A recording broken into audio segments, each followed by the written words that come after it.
मी सध्या वलगावच्या पेडी नदी पुलावर आहे आणि माझ्यासमोर तुम्ही पाहू शकता की हे सगळे स्ट्रीट लाईट आहे. 7 महिन्या अगोदर ह्या रस्त्याची ये जा करण्यासाठी वाहनांसाठी हा खुला करण्यात आलेला आहे.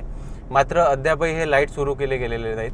कदाचित होऊ शकतं की कंत्राटदाराचं बिल पास झालं नसावं, पण तरीसुद्धा माझं सार्वजनिक बांधकाम विभाग किंवा जे कोणतं डिपार्टमेंट हे येत असेल त्यांना एक विनंती आहे की हे तात्काळ लाईट चालू करून द्यावेत, कारण की आम्हालाही हा झगमगाट पाहायचा आहे. आणि दुसरा विषय म्हणजे तो जुना पूल आहे त्या साईडला, आणि त्या पुलावर संत गाडगे महाराजांची प्राणज्योत मालवली आहे. त्यामुळे त्या पुलाला गाडगे महाराज सेतू म्हणून नाव दिलं गेलं होतं. तेच नाव यासुद्धा पुलाला दिलं गेलं पाहिजे अशी एक इच्छा आहे. त्यांनी तशी फलक या ठिकाणी लावावेत, जेणेकरून लोकांनाही समजलं पाहिजे की गाडगे महाराजांचा निर्वाण या ठिकाणी झाला आणि हा निर्वाण भूमी गाडगे महाराज सेतू आहे. तर एवढं प्रशासनाने लक्ष द्यावं याकडे, इतकी विनंती.